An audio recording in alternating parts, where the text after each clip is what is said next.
எல்லாருக்கும் வணக்கம் மக்களே! எல்லாரும் எப்படி இருக்கீங்க? எல்லாரும் நல்லா இருப்பீங்கன்னு நம்புறேன். நாம இந்த காணொளியில என்ன பார்க்க போறோம் அப்படின்னு பார்த்தீங்க அப்படின்னா, 2026 சட்டப்பேரவைத் தேர்தல் தமிழ்நாட்டில நடக்க போற காரணத்தினால, எந்த தேர்தல் வேட்பாளர்கள் வாக்கு எதிர்பார்ப்பு பார்த்துரலாம். அதுக்கு முன்னாடி ஒவ்வொரு தொகுதியா வந்து எந்த மாரி வேட்பாளர்கள் நிறுத்தியிருக்காங்க, அவங்க வாக்கு எதிர்பார்ப்பு எப்படி இருக்குன்னு பார்த்துரலாம். இந்த முறை வந்து வெல்லப்போகும் அணி எது அப்படிங்கிறதையும் நம்ம பார்த்துரலாம். அது வந்து பார்த்தீங்க அப்படின்னா, கடலூர், கள்ளக்குறிச்சி, விழுப்புரம் மக்களவைத் தொகுதியின் 18 சட்டப்பேரவை தொகுதிகள் வந்து நம்ம இதில பார்க்க போறோம். அதுக்கு முன்னாடி நம்ம சேனலை சப்ஸ்கிரைப் பண்ணிக்கோங்க மக்களே. சப்ஸ்கிரைப் பண்ணி நோட்டிஃபிகேஷன் ஆன் பண்ணி வச்சுக்கங்க. அந்த வகையில முதலாவதா பார்க்க போறது கடலூர் சட்டப்பேரவை தேர்தல் வெற்றி வேட்பாளர்களின் வாக்கு எதிர்பார்ப்பு.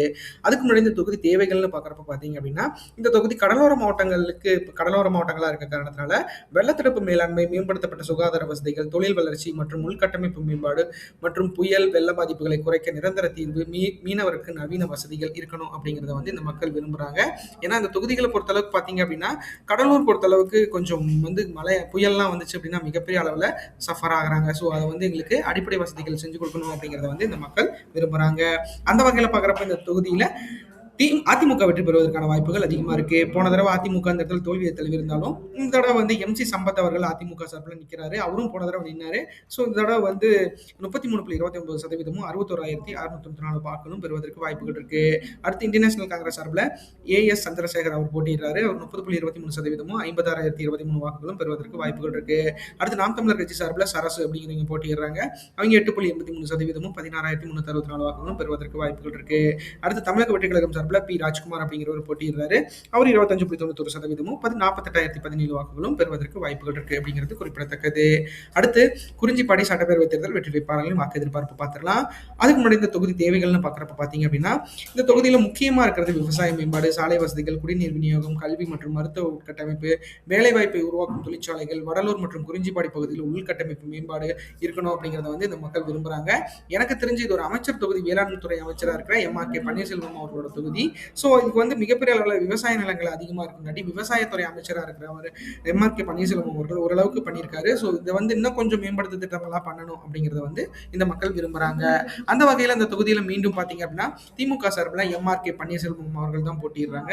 அவங்க 36.45% 75,935 வாக்குகளும் பெற்று வெற்றி பெறுவதற்கான வாய்ப்புகள் இருக்கு. அடுத்து அதிமுக சார்பில் பார்த்தீங்க அப்படின்னா, ஏ. புவனேந்திரன் அப்படிங்கிறவர் போட்டியிடுறாரு. அவர் 35.57% 74,110 வாக்குகளும் பெறுவதற்கு வாய்ப்புகள் இருக்கு. அடுத்து நாம் தமிழர் கட்சி சார்பில் செங்கோலன் அப்படிங்கிறவர் போட்டியிடுறாரு. அவர் 6.82% 14,202 வாக்குகளும் பெறுவதற்கு வாய்ப்புகள் இருக்கு. அடுத்து தமிழக வெற்றி கழகம் சார்பில் டி. ராஜ்குமார் அப்படிங்கிறவர் போட்டியிடுறாரு. அவர் பார்த்தீங்க அப்படின்னா 17.96% 37,416 வாக்குகளும் பெறுவதற்கு வாய்ப்புகள் அதிகமாக இருக்கு அப்படிங்கிறது குறிப்பிடத்தக்கது. அடுத்து நெய்வேலி சட்டப்பேரவை தேர்தல் வெற்றி வேட்பாளர்களின் வாக்கு எதிர்பார்ப்பு பார்த்துடலாம். அதுக்கு முன்னாடி இந்த தொகுதியோட தேவைகள்னு பார்க்குறப்ப பார்த்தீங்க அப்படின்னா, இந்த இடத்துல பார்த்தீங்க அப்படின்னா என்எல்சி தொழிலாளர்கள் வந்து நிலம் கொடுத்தவர்களுக்கு வேலை வேணும் அப்படிங்கிறத வந்து இந்த மக்கள் மிகப்பெரிய அளவில் பண்ணுறாங்க. ஏன்னா இந்த தொகுதியில் பொறுத்தளவுக்கு நெய்வேலி பொறுத்தளவுக்கு பார்த்தீங்க அப்படின்னா பழுப்பு நிலக்கரி தான். ஸோ அந்த தொழிற்சாலை அங்கே அந்த என்எல்சி அமைஞ்சதுலேருந்து இந்த தொகுதியோட மக்களோட நிலை வந்து மிகப்பெரிய அளவில் மோசமான நிறைய இடத்துல வந்து பிரச்சனைகள் வந்திருக்கு. ஸோ அந்த பிரச்சனைகள் ஒன்று ஒன்றா ஷார்ட் அவுட் பண்ணிட்டு இருக்காங்க. அட் தி சேம் டைம் நிலம் கொடுத்தவர்களுக்கு வேலை இன்னும் வந்து கன்ஃபார்ம் ஆகலை. ஸோ குடிநீர் மற்றும் சுற்றுச்சூழல் வந்து மிகப்பெரிய அளவில் பாதிக்கப்பட்டிருக்கு. ஏன்னா இந்த இடத்துல போர் வாட்டர்ஸ்லாம் பார்த்தீங்க அப்படின்னா மிகப்பெரிய அளவில் ஒரு மாசுபாடாக இருக்கிறது அப்படிங்கிறது இந்த மக்கள் தெரிவிச்சிருக்காங்க. அதாவது வேலை வாய்ப்புன்னு பொறுத்தளவுக்கு பார்த்தீங்க அப்படின்னா என்எல்சியில் வந்து இந்த நெய்வேலியோட பகுதிகளில் இருக்கிறவங்களுக்கு மிகப்பெரிய அளவில் வேலை வாய்ப்பு வந்து முன்னுரிமை கொடுக்கணும் அப்படிங்கிறத கேட்டிருக்காங்க. உட்கட்டமைப்பு மற்றும் வசதிகள் வந்து இருக்கணும். அது பொருளாதார மேம்பாடு வந்து இந்த தொகுதிகளில் இருக்கணும் அப்படிங்கிறத வந்து இந்த மக்கள் விரும்புகிறாங்க. ஸோ எந்த வகையில் எப்படி இந்த வெற்றி வேட்பாளர்கள் வந்து யார் வெற்றி பெற போகிறாங்களோ அவங்க ஏற்படுத்தி தரணும் அப்படிங்கிறத இந்த காணொலி மூலம் தெரிவிச்சுக்கிறேன். அந்த வகையில் பார்க்குறப்ப அதிமுக சார்பில் ஆர். ராஜேந்திரன் அப்படிங்கிறவர் போட்டியிடுறாரு. அவர் 36.53% 58,566 வாக்குகளும் பெறுவதற்கு வாய்ப்புகள் இருக்கு. அடுத்து திமுக சார்பில் சபா ராஜேந்திரன் அப்படிங்கிறவர் போட்டியிடுறாரு. அவர் பார்த்தீங்கன்னா 33.29% 53,375 வாக்குகளும் பெறுவதற்கு வாய்ப்புகள் இருக்கு. அடுத்து நாம் தமிழர் கட்சி சார்பில் வீரமணி அப்படிங்கிறவங்க போட்டியிடுறாங்க. அவங்க 7.51% 12,044 வாக்குகளும் பெறுவதற்கு வாய்ப்புகள் இருக்கு. அடுத்து தமிழக வெற்றி கழகம் சார்பில் கே. ஆனந்த் அப்படிங்கிறவர் போட்டியிடுறாரு. அவர் 21.12% 33,854 வாக்குகளும் பெறுவதற்கு வாய்ப்புகள் இருக்கு அப்படிங்கிறது குறிப்பிடத்தக்கது. அடுத்து பண்ருட்டி சட்டப்பேரவை தேர்தல் வெற்றி வேட்பாளர்கள் வாக்கு எதிர்பார்ப்பு பார்த்துடலாம். அதுக்கு முன்னாடி இந்த தொகுதி தேவைகள்னு பார்க்குறப்ப பார்த்தீங்க அப்படின்னா, பண்ருட்டி வந்து பலாப்பழத்துக்கு மிகப்பெரிய அளவில் ஃபேமஸ். ஸோ பலாப்பழ சாகுபடி வந்து இந்த இடத்துல அதிகமாக பண்ணியிருக்காங்க. ஸோ விவசாய மேம்பாடு, தொழிற்சாலைகள் அதாவது முந்திரி தோட்டங்கள்லாம் அதிகமாக இருக்கிற காரணத்தினால முந்திரி சார்ந்த தொழிற்சாலைகள் இந்த இடத்துல அதிகமாக இருக்கணும் அப்படிங்கிறத இந்த மக்கள் விரும்புகிறாங்க. அடிப்படை உட்கட்டமைப்பு, பலா மற்றும் முந்திரி விளைச்சலுக்கான குளிரூட்டப்பட்ட கிடங்குகள்லாம் இருக்கணும். ஏன்னா எனக்கு தெரிஞ்சு அது விளையும் பொருட்களை வந்து மிகப்பெரிய அளவில் மார்க்கெட்டிங் பண்ண முடியாமல் பண்ருட்டி மக்கள் மிகப்பெரிய அளவில் வருத்தத்துக்கு இருக்காங்க. ஸோ அது கண்டிப்பாக வந்து ஒரு குளிரூட்டப்பட்ட ஒழுங்குமுறை கிடங்குகள் இருக்கணும் அப்படிங்கிறத வந்து இந்த மக்கள் விரும்புகிறாங்க. விளைபொருளுக்கு உரிய விலை கிடைக்க செய்தல் வந்து, அதாவது அந்த பலாப்பழமும் முந்திரிகளும் இந்த இடத்துல விளைவு அதிகமாக இருக்குது. ஸோ அந்த விளைச்சலை வந்து மிகப்பெரிய அளவில் ஒரு அங்கீகாரம் கொடுத்து மிகப்பெரிய அளவில் ஒரு ஒரு எப்படின்னா ஒரு ஊழியத்துக்கு தகுந்த ஊதியம், அதாவது உழைப்புக்கு தகுந்த ஊதியம் இருக்கணும் அப்படிங்கிறத வந்து இந்த மக்கள் மிகப்பெரிய அளவில் விரும்புறாங்க அப்படிங்கிறது குறிப்பிடத்தக்கது. அந்த வகையில் பார்க்குறப்ப பார்த்தீங்க அப்படின்னா இந்த இடத்துல அதிமுக சார்பில் கே மோகன் அப்படிங்கிறவர் போட்டியிடுறாரு. அவர் 38.69%, 78,764 வாக்குகளும் பெறுவதற்கு வாய்ப்புகள் இருக்கு. அடுத்து விடுதலை சிறுத்தைகள் கட்சி சார்பில் அப்துல் ரஹ்மான் அப்படிங்கிறவர் போட்டியிடுறாரு. அவர் 32.59%, 66,352 வாக்குகளும் பெறுவதற்கு வாய்ப்புகள் இருக்கு.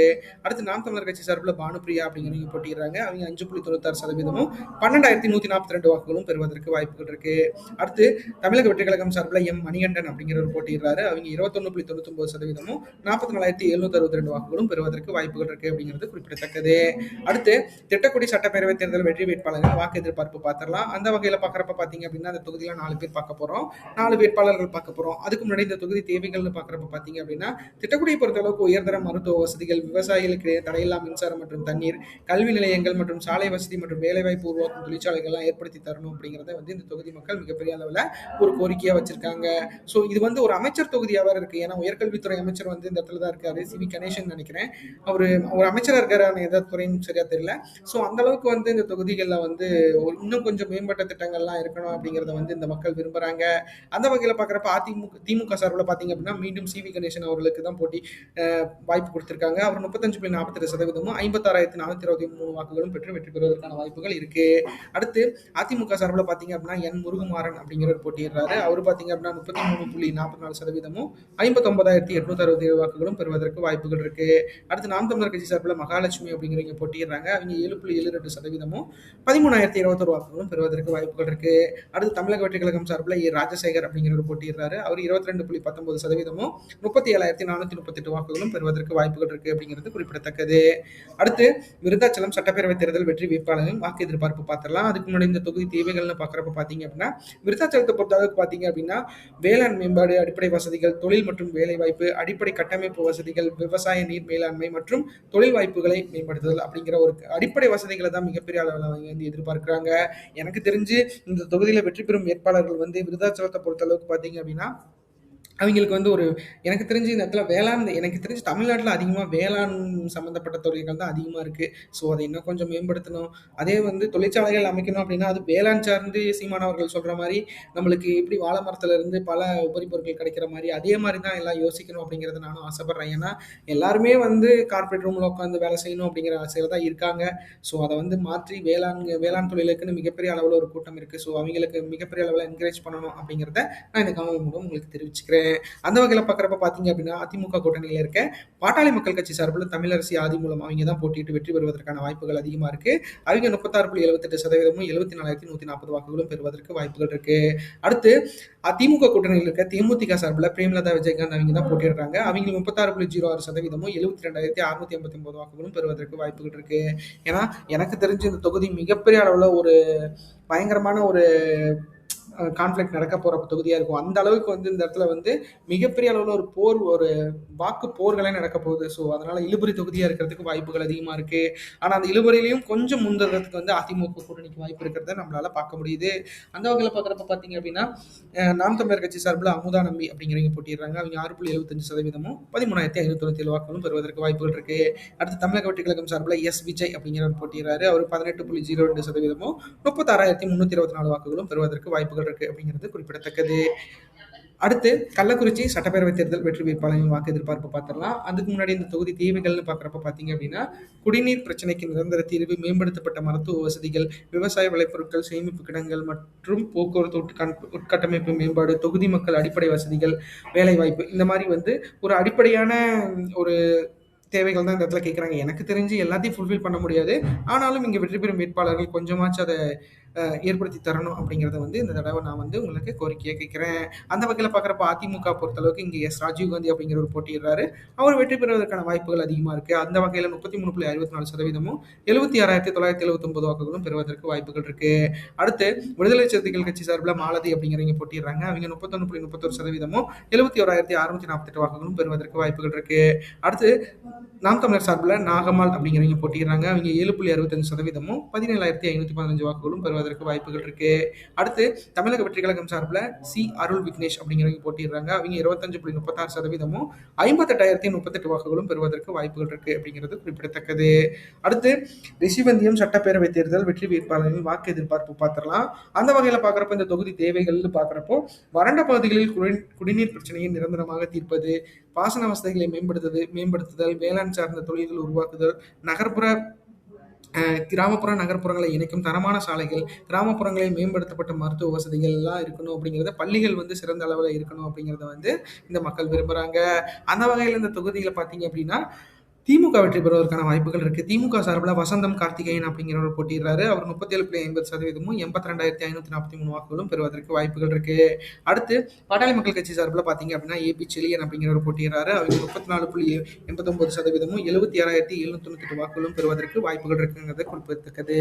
அடுத்து நாம் தமிழர் கட்சி சார்பில் ராதிகா அப்படிங்கிறவங்க போட்டிடுறாங்க. அவங்க 7%, 15,410 வாக்குகளும் பெறுவதற்கு வாய்ப்புகள் இருக்கு.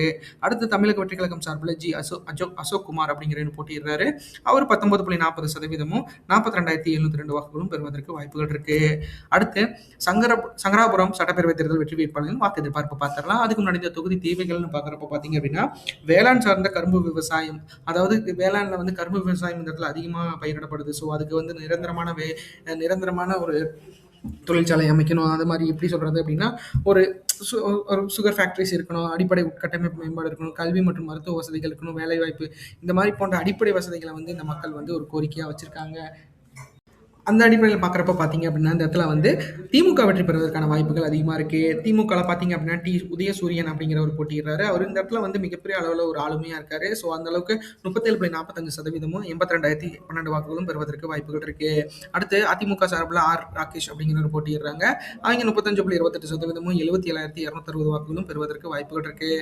அடுத்து தமிழக வெற்றி கழகம் சார்பில் ரமேஷ் அப்படிங்கிறவங்க போட்டிடுறாங்க. அவங்க 6.61%, 14,469 வாக்குகளும் பெறுவதற்கு வாய்ப்புகள் இருக்கு. அடுத்து தமிழக வெற்றி கழகம் சார்பில் ஜெகதீசன் அப்படிங்கிற போட்டிடுறாரு. அவர் 18.81%, 41,183 வாக்குகளும் பெறுவதற்கு வாய்ப்புகள் இருக்கு அப்படிங்கிறது குறிப்பிடத்தக்கது. அடுத்து ஆத்தூர் சட்டப்பேரவை தேர்தல் வெற்றி வேட்பாளர்கள் வாக்கு எதிர்பார்ப்பு பார்த்துடலாம். அதுக்கு முன்னாடி இந்த தொகுதி தேவைகள் பார்த்துடலாம். இந்த தொகுதி தேவைகள்னு பார்க்குறப்போ உட்கட்டமைப்பு மேம்பாடு, குடிநீர் வசதி, விவசாயிகளுக்கான நீர்ப்பாசன திட்டங்கள், வேலைவாய்ப்பு மற்றும் சுகாதார வசதிகளை மேம்படுத்துவது. எனக்கு தெரிஞ்சு எல்லா தொகுதிகளையும் பார்த்தீங்க அப்படின்னா ஒரு நல்ல சாலை வசதி, ஒரு குடிநீர் வசதி, விவசாயிகளுக்கான நீர்ப்பாசன வசதிகள்லாம் வந்து ஏற்படுத்தி தரணுங்கிறத ஒரு அடிப்படையாக வந்து எல்லா மக்களும் கேட்குற ஒரே ஒரு கோரிக்கைகளாக இருக்குது. எனக்கு தெரிஞ்சு இதை விட நம்ம பெஸ்ட்டாக பண்ணணும் அப்படின்னா இந்த இதெல்லாம் வந்து ஒரு உட்கட்டமைப்பு மேம்பாடுங்கிற அந்த விட ஒரு அடிப்படை வசதிகள்ங்கிற அந்த விட வரக்கூடாது. எனக்கு ஒரு நல்ல தொழிற்சாலைகள் அமைச்சு கொடுக்கணும், எங்களோட வேலை வாய்ப்புக்கு மிகப்பெரிய அளவில் ஒரு நல்ல ஏற்படுத்தி தரணும், எங்களுக்குன்னு சிறந்த ஒரு வேலை வாய்ப்பை உருவாக்கி தரணும் அப்படிங்கிற கேட்கறது தான் வந்து எல்லா ஒரு தொகுதி தேவைகளாக இருக்கணும் வருங்காலத்தில். ஸோ இங்கே வெற்றி பெறும் வேட்பாளர்கள் வந்து ஒரு நல்ல இதை ஒரு புது உணர்ச்சியாக எடுத்துக்கிட்டு இந்தியாவை எப்படி வல்லரசாக்கணும் அப்படிங்கிறத வந்து மிகப்பெரிய அளவில் யோசிச்சுட்டு இருக்காங்க. ஸோ தமிழ்நாடு மிகப்பெரிய அளவில் முன்னேறதுக்கு நீங்கள் கண்டிப்பாக எல்லாருமே ஏற்படுத்தி தரணும் அப்படிங்கிறத நான் வந்து இந்த இடத்துல கேட்டுக்கிறேன். அந்த வகையில் பார்க்குறப்ப பார்த்தீங்க அப்படின்னா இந்த தொகுதியில் அதிமுக சார்பில் ஏபி ஜெயசங்கரன் அப்படிங்கிறவர் போட்டியிடுறாரு. அவர் வெற்றி பெறுவதற்கான வாய்ப்புகள் இருக்குது. அவர் 37.38%, 66,177 வாக்குகளும் பெறுவதற்கு வாய்ப்புகள் இருக்குது. அடுத்து இந்தியன் நேஷனல் காங்கிரஸ் சார்பில் எஸ்கே அர்த்தனாரி அப்படிங்கிறவங்க போட்டிடுறாங்க. அவங்க 33.26%, 58,881 வாக்குகளும் பெறுவதற்கு வாய்ப்புகள் இருக்கு. அடுத்து நாம் தமிழர் கட்சி சார்பில் மோனிஷா சின்னத்துறை அப்படிங்கிறவங்க போட்டிடுறாங்க. அவங்க 7.21%, 12,761 வாக்குகளும் பெறுவதற்கு வாய்ப்புகள் இருக்கு. அடுத்து தமிழக வெற்றி கழகம் சார்பில் செல்வபாரதி அப்படிங்கிறவங்க போட்டிடுறாங்க. அவங்க 20.66%, 36,574 வாக்குகளும் பெறுவதற்கு வாய்ப்புகள் இருக்கு அப்படிங்கிறது குறிப்பிடத்தக்கது. அடுத்து கெங்கவல்லி சட்டப்பேரவை தேர்தல் வெற்றி வேட்பாளர்களின் வாக்கு எதிர்பார்ப்பு பார்த்துடலாம். அதுக்கு முன்னாடி இந்த தொகுதி தேவைகள்னு பார்க்குறப்ப பார்த்தீங்க அப்படின்னா, விவசாயிகளின் நலன், நீர்ப்பாசன வசதிகள், சாலை மேம்பாடு, வேலைவாய்ப்பு மற்றும் தாழ்த்தப்பட்ட சமுதாயத்திற்கான அடிப்படை வசதிகள். ஏன்னா இந்த தொகுதியை பொறுத்தளவுக்கு மலைப்பாங்கான இடங்கள் அப்படிங்கிற காரணத்தினால இந்த இடத்துல வந்து இந்த எஸ்சி எஸ்டி சமுதாயத்தை சார்ந்தவங்களுக்கு கொஞ்சம் அடிப்படை வசதிகள் இருக்கணும் அப்படிங்கிறது இந்த மக்கள் விரும்புகிறாங்க. எனக்கு தெரிஞ்சு இதுவும் ஒரு அடிப்படையான ஒரு செயல் தான். ஸோ இங்கே வெற்றி பெறும் வேட்பாளர்கள்லாம் எனக்கு தெரிஞ்சு அவங்க இருக்கிற 5 வருட காலங்களில் அந்த எனக்கு தெரிஞ்ச அந்த ஊரை மிகப்பெரிய அளவில் மாற்றம் ஏற்படுத்தலாம். இருந்தாலும் ஏன் இதெல்லாம் வந்து இன்னும் ஒரு கோரிக்கையாகவே எல்லா இடத்துலையும் வைத்துட்டு இருக்காங்க. ஏன்னா நிறைய இடத்துல இருக்கு. ஒரு இடத்துல வந்து ஒரு ஸ்கொயர் கிலோமீட்டர்ஸ் அவ்வளோ இருக்கும். நகர்ப்புற பகுதிகளை மட்டும் மேம்படுத்திக்கிட்டு கிராமப்புற பகுதிகளில் வந்து மிகப்பெரிய அளவில் இந்த இந்த ஆட்சியாளர்கள்லாம் மறக்கிறாங்களான்னு எனக்கு தெரியல. ஸோ அதெல்லாம் இந்த இந்த தொகுதி இந்த தடவை வெற்றி பெறும் வேட்பாளர்கள் மறக்கணும், அதை ஏற்படுத்தி தரணும் அப்படிங்கிறத நான் கேட்டுக்கிறேன். அந்த வகையில் பார்க்குறப்ப கெங்கவெளியை பொறுத்தளவுக்கு அதிமுக வெற்றி பெறுவதற்கான வாய்ப்புகள் அதிகமாக இருக்குது. அதிமுக சார்பில் நல்லத்தம்பி அப்படிங்கிறவங்க போட்டிடுறாங்க. அவங்க 36.36% 62,360 வாக்குகளும் பெறுவதற்கு வாய்ப்புகள் இருக்குது. அடுத்து திமுக சார்பில் கே சின்னதுரை அப்படிங்கிறவங்க போட்டிடுறாங்க. அவங்க 34.11% 58,515 வாக்குகளும் பெறுவதற்கு வாய்ப்புகள் இருக்குது. அடுத்து நாம் தமிழர் கட்சி சார்பில் அபிராமி அப்படிங்கிறவங்க போட்டிடுறாங்க. அவங்க 7.23% 12,394 வாக்குகளும் பெறுவதற்கு வாய்ப்புகள் இருக்குது அப்படிங்கிறது குறிப்பிடத்தக்கது. அடுத்து தமிழக வெற்றி கழகம் சார்பில் சுஜாதா அப்படிங்கிறவங்க போட்டிடுறாங்க. அவங்க 21.01% 36,029 வாக்குகளும் பெறுவதற்கு வாய்ப்புகள் இருக்கு அப்படிங்கிறது குறிப்பிடத்தக்கது. அடுத்து ஏற்காடு சட்டப்பேரவை தேர்தல் வெற்றி வேட்பாளர்களின் வாக்கு எதிர்பார்ப்பு பார்த்துடலாம். அதுக்கு முன்னாடி இந்த தொகுதி தேவைகள்னு பார்க்குறப்ப பார்த்தீங்க அப்படின்னா, இந்த தொகுதியை பொறுத்தளவுக்கு பார்த்தீங்க அப்படின்னா ஒரு ஹில்ஸ் ஏரியா அப்படிங்கிற மாதிரி காரணம். ஏன்னா ஏற்காடு பொறுத்தளவுக்கு மிகப்பெரிய அளவில் ஒரு பியூட்டிஃபுல்லான ஏரியா தமிழ்நாட்டில் இருக்கு. ஸோ அதனால அதோட சாலை உட்கட்டமைப்பு மேம்பாடு, சுற்றுலாத்தலங்கள் நவீனப்படுத்துதல், மலை கிராமங்களுக்கான போக்குவரத்து வசதி மற்றும் தோட்டக்கலை சார்ந்த வேலை வாய்ப்புகளை உருவாக்குதல் அப்படிங்கிற மாதிரி இந்த மக்கள் கோரிக்கை வச்சிருக்காங்க. எனக்கு தெரிஞ்சு இங்க இருக்கிற சுற்றுலா பயணிகள் வந்து இந்த இடத்துக்கு அதிகமாக வராங்க. ஸோ அவங்களுக்கு வந்து மிகப்பெரிய அளவில் வந்து ஒரு தோட்டக்கலை, அதாவது இந்த ஹார்டிகல்ச்சர் சம்மந்தப்பட்ட துறைகள்லாம் இங்க இருக்கிற பழங்குடியினர்களுக்கு வேலை கொடுத்து அதை வந்து கண்டிப்பாக சரிவர அமைத்தோம் அப்படின்னா, ஏன்னா காட்டை நம்மளை விட அவங்களுக்கு அந்த மக்களுக்கு வந்து புரியாதது ஒன்றும் இல்லை. ஸோ அவங்க இன்னும் கொஞ்சம் பியூட்டிஃபுல்லாகவே காட்டுவாங்க. ஸோ இயற்கைக்கு என்றைக்குமே ஒரு நல்ல பலம் இருக்குது அப்படிங்கிறத நம்ம இந்த தொகுதி மக்களுக்கு வந்து நம்ம உணர்த்தணும் அப்படிங்கிறத நான் வந்து விரும்புகிறேன். அந்த வகையில் பார்க்குறப்ப இந்த இடத்துல அதிமுக சார்பில் பி உஷாராணி அப்படிங்கிறவங்க போட்டிடுறாங்க. அவங்க 36.33% 82,046 வாக்குகளும் பெறுவதற்கு வாய்ப்புகள் இருக்கு. அடுத்து திமுக சார்பில் பார்த்தீங்க அப்படின்னா டி.எம். ரேவதி மாதேஸ்வரன் அப்படிங்கிறவங்க போட்டிடுறாங்க. அவங்க 34.37% 77,620 வாக்குகளும் பெறுவதற்கு வாய்ப்புகள் இருக்கு. அடுத்து நாம் தமிழர் கட்சி சார்பில் பார்த்தீங்க அப்படின்னா பழனிசாமி அப்படிங்கிறவங்க போட்டிடுறாங்க. அவங்க 7.18% 16,216 வாக்குகளும் பெறுவதற்கு வாய்ப்புகள் இருக்கு. அடுத்து தமிழக வெற்றி கழகம் சார்பில் லட்சுமி அப்படிங்கிறவங்க போட்டிடுறாங்க. அவங்க 19.88% 44,896 வாக்குகளும் பெறுவதற்கு வாய்ப்புகள் இருக்கு அப்படிங்கிறது குறிப்பிடத்தக்கது.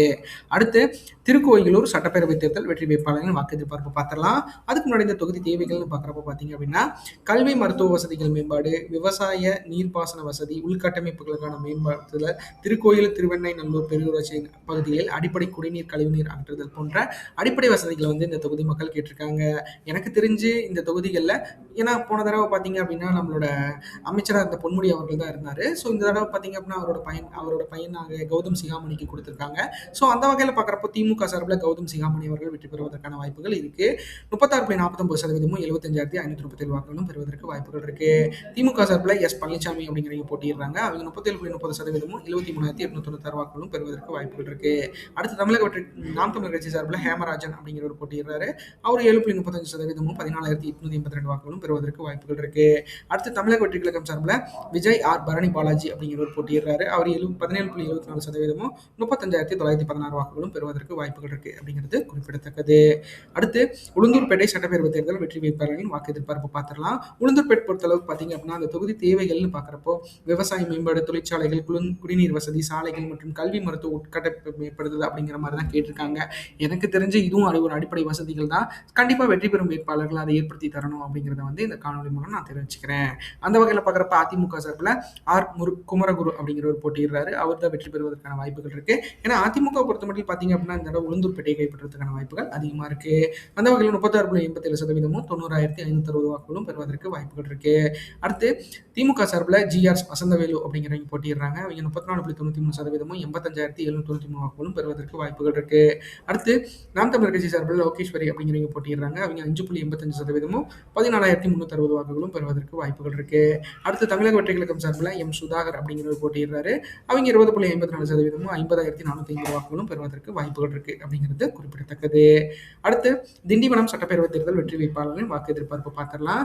அதுக்கு முன்னாடி இந்த தொகுதி தேவைகள்னு பார்க்குறப்ப பார்த்தீங்க அப்படின்னா போக்குவரத்து நெரிசலை குறைக்க மேம்பாலங்கள், முறையான பாதாள சாக்கடை திட்டம் மற்றும் குடிநீர் வசதி மேம்பாடு, வேளாண் சார்ந்த தொழிற்சாலைகள் மற்றும் நகர்ப்புற உட்கட்டமைப்பு மேம்பாடு அப்படிங்கிற மாதிரி கேட்டிருக்காங்க. ஏன்னா திண்டிவனம் பொறுத்தளவுக்கு பார்த்தீங்க அப்படின்னா சென்னைக்கு பார்த்தீங்க அப்படின்னா கொஞ்சம் ஒரு 100 கிலோமீட்டருக்கு அப்பால தான் இருக்குது. ஸோ அந்த அளவுக்கு வந்து பார்த்தீங்க அப்படின்னா இந்த இடத்துல வந்து நகரமயமாதல் அதிகமாக இருக்க காரணத்தினால ஸோ இங்கே மேம்பாலங்கள் ஏற்படுத்தி தரணும். முறையான பாதாள சாக்கடை திட்டம், அதாவது எனக்கு பொறுத்தளவுக்கு பார்த்தீங்க அப்படின்னா நகர்ப்புறங்களில் எப்படி வந்து நம்மளுக்கு வந்து எப்படி சொல்கிறது, எப்படி நகரமயமாதலை வந்து தடுக்க முடியாது. பட் ஆனால் அதை வந்து நம்மளால் சமாளிக்க முடியும்.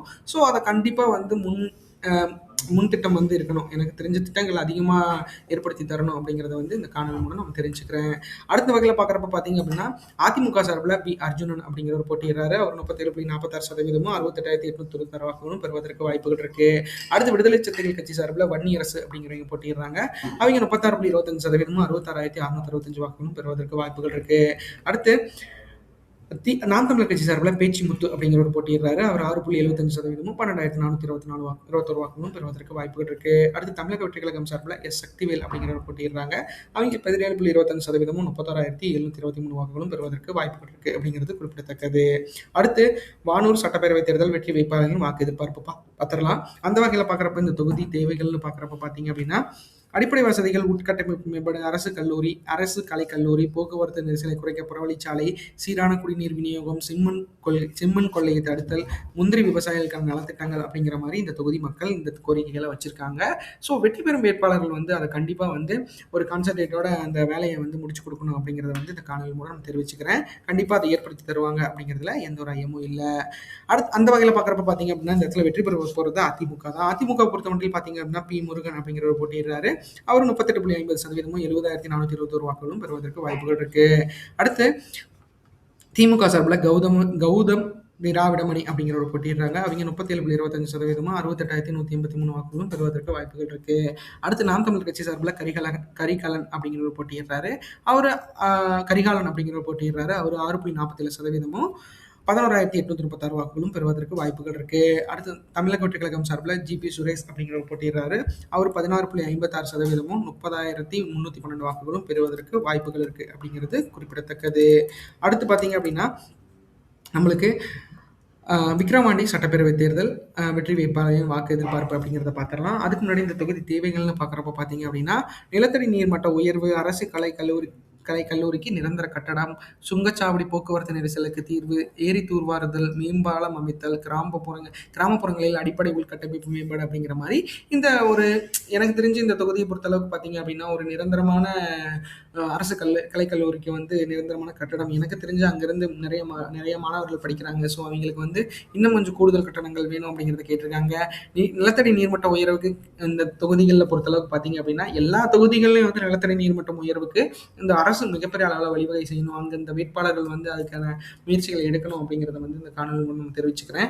கண்டிப்பாக ஏன்னா நம்மளுக்கு பொறுத்தளவுக்கு பார்த்தீங்க அப்படின்னா இருக்கிற நீரெல்லாம் நம்ம வந்து கண்டிப்பாக உறிஞ்சிட்டோம். ஸோ அதுக்கு மறுபடியும் மீண்டும் அந்த ஒரு 4 மழை பருவமழை 4 மழை நல்லா பெய்யுது அப்படின்னா அந்த மலைகளில் பெய்கிற தண்ணீரை வந்து மிகப்பெரிய அளவில் சேமித்து வைக்கணும் அப்படிங்கிறத வந்து இந்த மக்களிடையே ஏற்படுத்தணும். ஏன்னா அதுக்குன்னு ஒரு ஸ்கீம் போட்டு அந்த ஸ்கீமுக்கு வந்து அவங்களுக்கு ஒரு நல்ல ஒரு மானியம் கொடுத்து மிகப்பெரிய அளவில் வந்து அவங்கள வளர்த்தி விடணும் அப்படிங்கிறத வந்து நான் மிகப்பெரிய அளவில் ஒரு கோரிக்கையாக கேட்குறேன். ஏன்னா இது வந்து தமிழ்நாட்டுக்கான மொத்த திட்டங்கள்ல தான் நான் கேட்குறேன். எனக்கு தெரிஞ்சு இந்த தொகுதியில் மட்டும் இல்லை, தமிழ்நாட்டுக்கு உண்டான எல்லா இடத்துலையும் வந்து இது இருக்கணும் அப்படிங்கிறத வந்து நான் ரொம்ப ஆசைப்படுறேன். கண்டிப்பாக இங்கே இருக்கிற இந்த தடவை வெற்றி பெற போகிற வேட்பாளர்கள் வந்து அதை ஏற்படுத்தி தருவாங்க அப்படிங்கிறதுல எந்த ஒரு ஐயமும் இல்லை.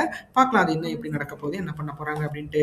அந்த வகையில் பார்க்குறப்ப பார்த்தீங்க அப்படின்னா இந்த இடத்துல சிட்டிங் எம்எல்ஏவாக இருக்க அன்னியூர் சிவா அவர் தான் மீண்டும் போட்டிடுறாரு. திமுக சார்பில் அன்னியூர் சிவா போட்டிடுறாரு. அவர் 37.40% 72,413 வாக்குகளும் பெறுவதற்கு வாய்ப்புகள் இருக்குது அப்படிங்கிறது குறிப்பிடத்தக்கது. அடுத்து பார்த்தீங்க அப்படின்னா பாட்டாளி மக்கள் கட்சி சார்பில் சி சிவகுமார் அப்படிங்கிறவர் போட்டிடுறாரு. அவர் 35.17% 68,104 வாக்குகளும் பெறுவதற்கு வாய்ப்புகள் இருக்கு. அடுத்து நாம் தமிழர் கட்சி சார்பில் சுபாஷ் சந்திரசேகரன் அப்படிங்கிறவர் போட்டிடுறாங்க. அவங்க 6.03% 11,681 வாக்குகளும் பெறுவதற்கு வாய்ப்புகள் இருக்கு. அடுத்து தமிழக வெற்றி கழகம் சார்பில் விஜய் வடிவேல் அப்படிங்கிறவர் போட்டியிடுறாரு. அவர் 18.90% 36,524 வாக்குகளும் பெறுவதற்கு வாய்ப்புகள் இருக்கு அப்படிங்கிறது குறிப்பிடத்தக்கது. அடுத்து முக்கியமா விழுப்புரம் சட்டப்பேரவை தேர்தல் வெற்றி வேட்பாளர்களின் வாக்கு எதிர்பார்ப்பு பார்த்துடலாம். ஏன்னா விழுப்புரம் பொறுத்தளவுக்கு பார்த்தீங்க அப்படின்னா இந்த தடவை மிகப்பெரிய அளவில் ஒரு மாற்றம் ஏற்பட்டிருக்கு. ஏன்னா சி.வி. சண்முகம் அவர்கள் வந்து விழுப்புரத்தில் வந்து அவர் வந்து இந்த தடவை போட்டியிடாமல் மயிலத்தில் போட்டிடுறாரு. ஸோ விழுப்புரம் வந்து திமுகவோட கண்ட்ரோலாக இருக்கிற லட்சுமணன் அவர்களோட கைக்கு போயிருக்கு. ஸோ அந்த அளவுக்கு வந்து லட்சுமணன் அவர்கள் மிகப்பெரிய அளவில் ஒரு ஆளுமையாக வந்து விழுப்புரத்தில் திகழ்றாரு. ஏன்னா அவரும் அதிமுகவில் தான் இருந்தார். எல்லாமே தொழில் வந்து அதிமுக தான் கற்றுக்கிட்டு இருக்காரு. ஸோ அந்த அளவுக்கு வந்து திமுகவுக்கு வந்து மிகப்பெரிய அளவில் ஒரு பலம் வந்து விழுப்புரத்தில் கிடைச்சிருக்கு. அதாவது பொன்முடி அவர்களுக்கு அப்புறம் பார்த்தீங்க அப்படின்னா விழுப்புரத்தையே மிகப்பெரிய அளவில் கட்டி ஆள்ற மாதிரி லட்சுமணன் அவர்கள் வந்து திகழ்ந்துட்டு இருக்காரு. ஸோ இந்த தடவையும் அவருக்கு வந்து சீட் கொடுத்து வாய்ப்பு கொடுத்துருக்காங்க. பார்க்கலாம் அது இந்த தடவை எப்படின்னு பார்க்கலாம். அதுக்கு முன்னாடி இந்த தொகுதி தேவைகள்னு பார்க்குறப்ப பார்த்தீங்க அப்படின்னா எனக்கு தெரிஞ்ச இந்த தொகுதிகளில் உட்கட்டமைப்பு மேம்பாடு, தொழிற்சாலைகள் உருவாக்கம் மூலம் வரும் வேலைவாய்ப்பு, விவசாயத்திற்கான நீர் மேலாண்மை மற்றும் மருத்துவ வசதி.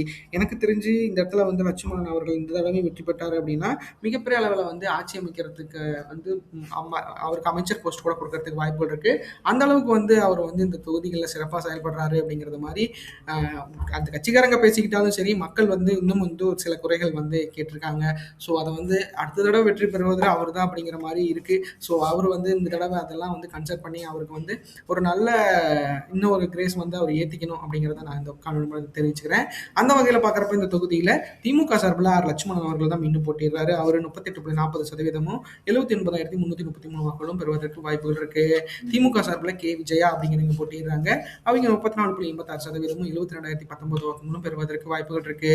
அடுத்து நாம் தமிழர் கட்சி சார்பில் அபிநயா பொன்னிவளவன் அவங்க போட்டியிடுறாங்க. அவங்க பார்த்தீங்க அப்படின்னா 5.64% 11,651 வாக்குகளும் பெறுவதற்கு வாய்ப்புகள் இருக்கு. அடுத்து தமிழக வெற்றி கழகம் சார்பில் மோகன்ராஜ் அப்படிங்கிறவர் போட்டியிடுறாரு. அவர் 19.56% 40,410 வாக்குகளும் பெறுவதற்கு வாய்ப்புகள் இருக்கு அப்படிங்கிறது குறிப்பிடத்தக்கது. இந்த காணொலி உங்களுக்கு ரொம்ப பிடிச்சிருக்குன்னு நினைக்கிற மக்களே நம்ம சேனலை சப்ஸ்கிரைப் பண்ணுங்க, லைக் பண்ணுங்க, ஷேர் பண்ணுங்க, கமெண்ட் பண்ணுங்க. ஏன்னா ஒவ்வொரு நாளும் ஒவ்வொரு தொகுதி அப்படிங்கிற மாதிரி நம்ம 234 தொகுதிக்கும் வந்து ஒரு வாக்கு எதிர்பார்ப்பு போட்டிருக்கோம். அதுக்கப்புறம் கேண்டிடேட் செலெக்ஷனுக்கு அப்புறம் பார்த்தீங்க அப்படின்னா ஒரு இது போட்டிருக்கோம். ஸோ கண்டிப்பாக நீங்கள் இதெல்லாம் வாட்ச் பண்ணணும். வாட்ச் பண்ணி மிகப்பெரிய அளவில் எங்களுக்கு ஒரு ஆதரவு தரணும். ஏன்னா இதுக்கப்புறம் பார்த்தீங்க அப்படின்னா வெற்றி பெற்ற எங்களோட நிலவரங்கள் இருக்குது. அவங்க எப்படி வெற்றி பெற்றாங்க, எந்த மாதிரி தொகுதிகளில் அவங்களோட வெற்றி வாய்ப்புகள் இருந்துச்சு அப்படிங்கிற மாதிரி மிகப்பெரிய அனலைஸ் பண்ணிக்கிட்டு இருக்கோம். கண்டிப்பாக வந்து உங்களுக்கு பிடிக்கும்னு நம்புகிறேன். நீங்கள் நம்ம சேனலை மிகப்பெரிய அளவில் பின்தொடரணும் அப்படிங்கிறத நான் மிகப்பெரிய அளவில் விருப்பப்படுறேன்.